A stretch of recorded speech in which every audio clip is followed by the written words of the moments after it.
com os senhores. Porque normalmente quem aprende primeiro é a gente, né? Quando a gente se prepara para vir, a gente aprende primeiro. E normalmente o tema que a gente escolhe é o que nós precisamos e aí compartilhamos com os senhores. E nessa noite eu vou falar sobre o dever. O dever está no Evangelho segundo o Espiritismo, no capítulo 17, Sede Perfeitos, né? É uma instrução dos Espíritos que nos vem pelo Espírito Lázaro. E ele nos fala o que é o dever, né? Então, o que é o dever? O dever é a obrigação moral da criatura para consigo mesma, em primeiro lugar. E em seguida para com os outros. O dever é lei da vida. Então, nós devemos pensar profundamente sobre esse tema do dever ser, lei da vida. Porque nós ainda temos, infelizmente, o mau hábito de considerar o que é dever, que dever é obrigação. Não. O dever não é uma obrigação. É o que eu preciso fazer. É o que eu vim fazer. Qual é o primeiro dever que eu tenho para com minha vida? De evoluir, foi para isso que eu vim para a Terra. E quando eu quero evoluir, eu não posso fazer isso só em meu próprio benefício. Como é que eu vou fazer isso? Através das minhas ações, através das minhas atitudes, através do cumprimento daquilo que nós, por limitação do nosso vocabulário, chamamos de obrigações. E, infelizmente, nós temos o mau hábito de ensinar para as nossas crianças que o dever é um castigo. E não é. Nós sabemos que não. Como é que nós íamos progredir e evoluir se nós não fizermos nada? E nós sabemos perfeitamente bem que aqueles que não gostam de fazer nada são peso na sociedade e nos ombros dos que os têm que carregar. E muitas vezes isso é semeadura nossa para com os nossos. Quando a criança chega da escola com os temas para fazer, a gente pergunta: o que é isso? Meus deveres. Ah, que horror! Para que essa professora deu esse monte de deveres para essa criança? Que coisa séria! Aí pega o caderno para ajudar. Deixa que eu te ajudo. E aí começa a ajudar e ler as coisas. Ah, que horror isso! Para que ensinar isso para a criança? No que essa criança vai ocupar isso? Deixa que eu te ajudo, para depois tu poder brincar. Então, o dever é um castigo. Eu vou te ajudar a fazer ligeiro, que é para depois tu poder brincar. Então, esse é o prazer. Essa é a alegria. Então, o cumprimento do nosso dever, as nossas ações, o nosso trabalho não é um prazer, é uma tristeza. Não deveria ser, não deveria ser. E é bem importante que a gente faça isso desde o início, para que a criatura saiba que ele tem obrigações, que ele tem deveres, que não são só os pais que têm deveres, e que quando eu quero exigir direitos, eu tenho que cumprir deveres. Todos nós conhecemos pessoas que dizem: eu não tenho nada que ver com ninguém, eu estou dentro da minha casa, se eu resolver fazer o que eu quiser, eu faço. Não faço. Não faz. Ou pelo menos não deveria fazer. Se eu resolvo que o som que eu gosto é maravilhoso, o vizinho concorda? Talvez não. Então, eu quero escutar, eu escuto num tom razoável que eu ouça, mas que o vizinho não tem obrigação de fazer isso. De repente, eu resolvo que eu vou fazer uma janela para esse lado. Tá, mas está 1,5 metro da casa do vizinho? Ou o vizinho vai perder a privacidade porque eu quero fazer do jeito que eu quero. Se eu resolvo juntar o lixo e largar lá na rua para os cachorros estragar e esparramar por toda a quadra, é esse o meu dever? É esse o meu dever como cidadão? É isso que eu tenho que fazer para os meus vizinhos? É assim que eu gostaria de ser tratada? Então, Jesus nos diz isso, que a gente faça para os outros o que a gente gostaria que os outros nos fizessem. E isso é nosso dever, isso faz parte da nossa evolução. O Divaldo, o Espírito Joana de Ângeles, nesse Jesus e Atualidade, ele fala no item 8 de Jesus e dever. Por certo, de maneira inconsciente, incontáveis indivíduos se creem merecedores de tudo. Supõem que até o sol brilha porque eles existem, a fim de facultar-lhes claridade, calor e vida. Fecham-se nos valores que se atribuem possuir. E quando defrontam a realidade, amarguram-se ou rebelam-se, partindo para a agressividade e para a depressão. Muitos irmãos nossos, e às vezes nós também, achamos que determinadas coisas são nosso direito, mas nós não cumprimos com o nosso dever. E aí, quando os outros não fazem para nós o que nós gostaríamos, ou agredimos as pessoas, ou nos deprimimos porque as coisas não saem como nós queremos. Só que o sol não brilha só para a gente, brilha para todo mundo. Então, é importante que a gente saiba, e isso também é um dever, respeitar os outros, respeitar o espaço do outro, respeitar os direitos do outro. Eu tenho direitos, mas os outros também têm. Eu tenho deveres, mas os outros também têm. Quando eu quero que alguém faça alguma coisa para mim, eu pago essa pessoa para fazer isso, eu quero que ela cumpra com o dever dela, que ela faça direitinho, mas eu também tenho que dar para ela a oportunidade de fazer do jeito que ela sabe. E muitas vezes nós perdemos a colaboração das pessoas porque nós achamos que só nós sabemos fazer. Eu peço para alguém fazer uma coisa para mim, mas é do meu jeito, não é do jeito que a pessoa sabe fazer. E a pessoa começa a fazer e eu começo a implicar. Não, não é assim. É desse jeito. Não, é desse jeito aqui. Eu tive uma amiga, que agora nem sei se ainda é encarnada, mas numa oportunidade, numa reunião que nós fomos, ela nos contou isso. Que o marido dela, logo que ela se casou, ele era muito prestativo. Ele ajudava ela nas atividades da casa, mas ela ficava o tempo todo botando defeito nas coisas que ele fazia. E ela não gostava de lavar louça, mas ele gostava. Ele não sabia cozinhar, mas lavar louça ele sabia. Só que ele tinha um pequeno porém, ele lavava a louça, mas ele não botava nem avental e nem gostava de enxugar as mãos no pano de prata. Ele pegava e lavava a louça e saía assim, com as mãos, na pia, sacudia na cozinha. Ela odiava que ele molhasse tudo a cozinha, sacudindo as mãos. E gritava com ele. Ele pegou e se retirou. Nunca mais. Aí criaram os filhos, ela lecionava, tinha uma loja, era uma função. Só que ela chegava correndo em casa e fazia o almoço e ele sentava. Ele lia o jornal lá na sala, depois começou a ter televisão, assim, ligava a televisão, e ficava sentado até chamarem para o almoço. E ela começava a se irritar com ele. E aí ele almoçava e voltava de novo, deitava no sofá e fazia uma cesta. Um dia ela pegava assim e disse, vem cá, o que eu sou aqui nessa casa? Eu estou empregada? E ele disse assim, porque tu quis. Porque eu te ajudava. Tudo que eu fazia, tu botava defeito, tá lembrada?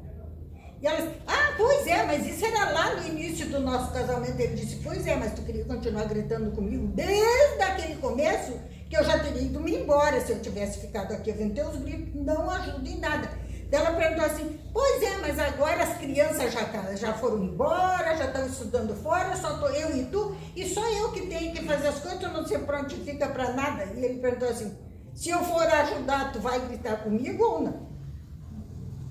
Se tu for gritar comigo, eu não vou ajudar. Então, assim, a gente quer que as pessoas, a gente delega para as pessoas deveres, a gente dá as coisas para as pessoas fazerem, mas não é do jeito que elas podem, não é do jeito que elas sabem. E assim é com as crianças. Como a gente perde a colaboração das crianças quando a gente não tem paciência, porque ele está aprendendo. Então é necessário que eu tenha paciência para ensinar a criatura. E as que são mães, eu não sou, mas eu ajudei a criar sobrinho, ajudei a criar irmão, então eu sei como é que isso funciona. Quantas vezes a gente repete a mesma coisa? Lava de novo, escovou o dente. E essa folha de alface no dente é o quê? Eu escovei, mas não escovou bem, então vamos escovar de novo. E aquela toalha, não vai sair lá de cima da cama, vai molhar todos os lençóis e depois vou ter que botar o colchão para fora porque me desceu tudo. Quantas vezes a gente repete isso, gente? Isso é ensinar. E se nós não tiver paciência e for lá e fizer para ele, todas as mulheres em particular sabem disso, quanta dificuldade a gente tem depois para conseguir a colaboração, e inclusive com os companheiros, com os maridos, com os sobrinhos, com todo mundo, porque a gente não teve paciência de ensinar. Deixa que eu faço, tu não sabe fazer. Sai daí, olha a derramação que tu tá fazendo. Então, agora as pessoas acham assim, que os idosos têm que se divertir, não sei o que, não sei o que. Nada contra. Mas quando a gente era pequeno, quem é que ensinava as coisas pra gente? Não era quase nunca a mãe, porque a mãe trabalhava fora, porque as mães tinham muitos filhos, porque as mães eram muito ocupadas. Então, as avós, as tias velhas, e a gente morava tudo perto, né? Então, a tia velha, a vizinha e tal. Então, até esses dias eu conversava com as gurias, como as pessoas eram próximas da gente. Os vizinhos não eram vizinhos, eram meio parentes, né? Entravam na casa da gente quando a mãe da gente não estava e educavam a gente, botavam a gente de castigo e todas essas coisas. Então, eles ensinavam. Para mim, a minha avó me ensinava, meu avô me ensinava, a vizinha do fundo vinha e ensinava. Todo mundo ensinava. Então, isso era tão bom. E assim, como esse dever, esse fazer, fazia a alegria da gente. A gente ficava se sentindo útil para a família. Era maravilhoso assim de pensar. Quando eu era pequena, naquela época, a gente não tinha tanque, não tinha tanquinha, não tinha máquina de lavar, não tinha nada. Então, tinha uma tábua inclinada e um lugar para botar uma bacia, um balde, não sei o quê. E aí os ciganos vendiam, né, os baciões assim, e aí a gente botava a roupa de molho ali. E eu não sei se a empregada não tinha ido, ou se a minha mãe, o que tinha acontecido, eu não sei. Eu sei que o meu pai precisava lavar uma camisa. E eu era pequena, que não alcançava muito direito naquela tábua. Ele veio lá e disse assim para mim. Eu não sei se eu era a única menina que estava em casa, eu não sei. E ele disse assim para mim, tu sabe lavar uma camisa? Eu disse, não. E ele disse, se eu te ensinar, tu lava? Lava. Eu pensei, não deve ser muito difícil, eu lavo. Daí ele pegou, botou uns tijolos, assim, umas coisas para mim ficar da altura do coisa, botou água, botou a bacia e botou o sabão e perguntou assim para mim, então agora molha a camisa. Eu molhei a camisa. Daí ele mandou, agora esfrega a gola. E eu esfreguei e mostrar para ele. Daí ele disse, tá, agora tem que lavar os punhos. Daí ele me ensinou a lavar os punhos. Agora lava as frentes. E agora lava as costas. E daí eu mostrei assim para ele, tá bom? E ele disse, acho que sim. Então agora tem que esfregar bem esfregadinha para tirar o sabão e daí eu vou ter da água. E quando a água não sair mais carijó, aí dá para torcer e botar na corda. Bah, eu ganhei a semana. Eu fiquei assim, quando meu pai botou aquela camisa limpa que eu tinha lavado, eu achei assim formidável. Achei, bah, que legal, eu já sei lavar a camisa do pai. Aí eu queria lavar as bombachas, só que as bombachas eram muito grandes. Mas era assim, então assim, a gente tinha noção do dever, a gente era ensinado a ter noção do dever. Quando o meu pai desencarnou, a minha mãe ficou com um monte de filhos. E ela ainda trabalhava. E aí a minha irmã tinha o quê? Uns 10 anos, acho. E ela que tinha que ficar com os 2 pequenos e tinha que fazer a comida. E aí a mãe recomendou nós. A Solange que vai fazer o almoço. E todo mundo vai comer e vai dizer que tá bom. E pronto. Porque é ela que vai começar a fazer e é ela que vai fazer todos os dias. Enquanto eu não me aposentar, vai ser ela que vai fazer a comida. Então todo mundo come bem quieto e não tem nada que reclamar. E a gente comia e se olhava assim uns para os outros, o feijão duro, o arroz unidos venceremos, mais sal do que era necessário, e a gente pegava e botava naquele tempo uma lata de azeite que tinha uma alça de arame, e todo mundo passava aquele copo assim na mesa e tomava, mas ninguém reclamava. Por quê? Porque o dever dela era fazer aquilo. A mãe tinha mandado ela fazer, e ela tinha que fazer pronto. Então nós tínhamos que colaborar com ela. Então todas essas coisas são importantes que a gente saiba assim, ó, que tudo que nós fizermos é nosso dever. Então, fazer esse dever com alegria.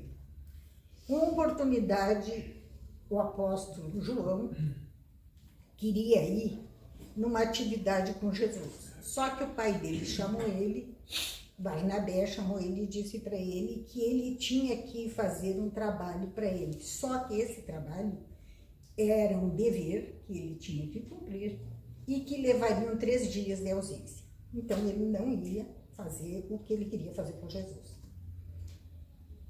E ele disse, não, eu não posso, porque eu tenho uma outra atividade com o Mestre Jesus. E o pai dele disse, não, meu filho, primeiro a família, e eu preciso que você faça isso para mim. E aí ele falou para Jesus, e Jesus disse, não, sem dúvida, tem que fazer o que o seu pai mandou. Depois a gente faz outras atividades que tu possa participar. E aí ele foi e fez. E dali 3 dias ele voltou e entregou para o pai o que ele tinha ido para fazer. E o pai ficou muito feliz, mas ele não. E daí, quando ele chegou, Jesus perguntou para ele, sorrindo, e então, João, fez o que seu pai pediu? E ele disse, sim, senhor mestre. E ele disse assim, cumpriu com o seu dever? E ele disse, sim, senhor mestre. Ele disse, por que continua aborrecido? Ele disse, porque eu não queria ter ido. Eu queria ter ido na atividade com o senhor. E ele disse, não. Eu fiz o que eu tinha que fazer, eu cumpri o meu dever. Ele disse, mas sem alegria. Sorria por ter feito. É importante que nós cumpramos os nossos deveres com alegria. É importante que a gente fique feliz em fazer aquilo que a gente faz. Porque aquilo que nós fazemos é importante para nós, mas é importante para a comunidade onde nós vivemos, é importante para a sociedade, é importante para a nossa evolução. Então, é importante que a gente faça isso com boa vontade, que a gente faça isso com alegria. Então, Jesus ensinou isso para eles. Também tem uma outra pequena historinha da Bíblia, né? Quando os filhos são mandados, o pai tinha 2 filhos, e mandou que eram para os 2 irem para o campo. E o primeiro disse que ia, mas não foi. E o segundo disse que não ia, mas foi. Daí Jesus perguntou para os apóstolos, e qual deles fez a vontade do Pai? O primeiro ou o segundo? E eles disseram o segundo. Porque a ação foi o segundo que fez. O outro só prometeu. Então, o nosso dever é fazer o que nós temos que fazer. Prometer e não fazer, Deus viu que nós não fizemos. Então, é importante que a gente saiba, né? E a obrigação que nós temos, moral, não acaba nunca. Porque nós somos criaturas que sempre temos que estar criando e ajudando, né? Nós temos que refletir que as virtudes de Deus... Deus não aceita os gostos imperfeitos das nossas coisas, porque a beleza da sua obra vai resplandecer aos próprios olhos, né? Então, é importante que a gente tenha alegria de fazer as coisas e não fazer de forma imperfeita. Eu tenho que fazer isso. Então, faça bem feito. Faça com alegria. Porque esse bem que tu pensa que está fazendo para os outros, na verdade, não é para ninguém, é para ti. Nós somos colocados nos lugares que nós precisamos estar. O Haroldo Dutra, quando foi nomeado juiz de direito, ele foi para uma cidade que ele não gostou nada. Ele achou horrível. Ele estava longe de casa, ele estava longe da família, ele não gostou da cidade. As situações jurídicas daquele lugar eram muito complicadas e dolorosas. Ele estava muito entristecido. E aí sentou numa praça e começou a pensar e começou a chorar. Ficou muito, muito aborrecido, muito entristecido, começou a chorar. E ia passando uma religiosa, uma freira ali, e começou a olhar de longe aquele homem sentado na praça chorando. E daí ela passou e parou e perguntou assim para ele, você está bem? E ele disse assim, não, senhor. E ela perguntou, por que você não está bem? E aí ele disse, eu fui nomeado e me mandaram para cá, para essa cidade, eu queria ter ficado em Belo Horizonte, eu estou achando aqui uma cidade muito complicada, não estou me adaptando bem, não sei o que, se queixou bastante. E a freira olhando para ele, escutando dela, disse, meu filho, aprenda com Jesus a florir onde você foi plantado. Se Jesus mandou você para cá, é aqui que você vai ou ensinar ou aprender alguma coisa. Então, cumpra com seu dever. Faça isso com alegria. Se você florir e perfumar o lugar onde você está, é bom para você e é bom para os outros. Agora, se você estiver nessa tristeza, nesse mau humor, nessa infelicidade, você vai ficar infeliz e vai fazer infeliz os outros. Porque embora nós repetimos sempre que nós somos filhos de Deus, então se nós somos filhos de Deus, nós somos todos irmãos. E se nós somos todos irmãos, dentro de uma casa onde todos moram juntos, uns não influenciam os outros, quando está tudo bem em casa e chega um mal-humorado chutando as cadeiras, não atinge todo mundo? No mundo também é assim, e nós sabemos disso. Nós nos queixamos muito das situações, das dificuldades, das relações, dos maus humores, das agressividades. Mas nós somos filhos de Deus e a terra é o nosso lar. Momentâneo, físico, por enquanto, estamos todos aqui.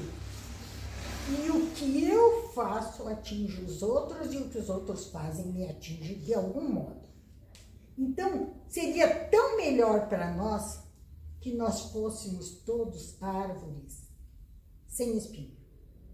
Árvores que florescem, que perfumam, que dão sombras, que dão brisa e não vendavais, né?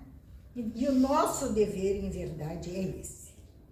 Que nós sejamos um bem para aqueles que convivem conosco. Que nós possamos ser um bem, porque, na verdade, o bem que nós fazemos é o bem para nós, né? Um escritor escreveu isso, né? Que nós, se nós soubéssemos que fazer o bem fazia tão bem para nós, nós íamos ser bons por egoísmo. Porque daí nós íamos pensar, bom, o bem que eu faço é bom para mim, então eu vou continuar sendo muito bom, porque isso é muito bom para mim, né? Porque nós gostamos muito bom para nós, para os outros, mais ou menos. Então, é importante que a gente pense sobre isso e é importante, né, que nós tenhamos, assim, que o dever seja sempre uma forma de gratidão a Deus, de demonstrar que o que eu vim fazer na Terra foi isso, evoluir, progredir. Então, eu cumprindo com o meu dever, é isso que eu estou fazendo. E a gente vai ter que continuar fazendo isso, gente, aqui. E quando nós não estivermos mais aqui, também. Porque na espiritualidade nós também trabalharemos. Jesus disse, meu Pai trabalha.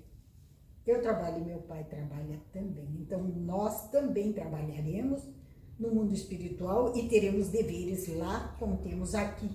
Então é bom que nós vá nos acostumando a cumprir com os nossos deveres e a cumpri-los com alegria, para que não estranhemos muito quando chegarmos lá. Porque tem muitas criaturas, entre nós eu acho que não, ou muito poucos, que têm a ilusão que vamos desencarnar, vou morrer e descansar. Não vai. Não tem essa esperança que vai descansar. E sinceramente, né, gente, não fazer nada é horrível. Vamos combinar, né? Nós desencarnar para não fazer nada. Eu nem queria ir daí.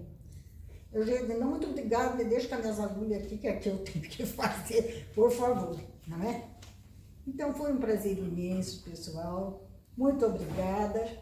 Não tenho certeza que não substitui a altura a Isabel, mas compartilhei com vocês um pouquinho do que eu sei e fico muito agradecida, tá bom?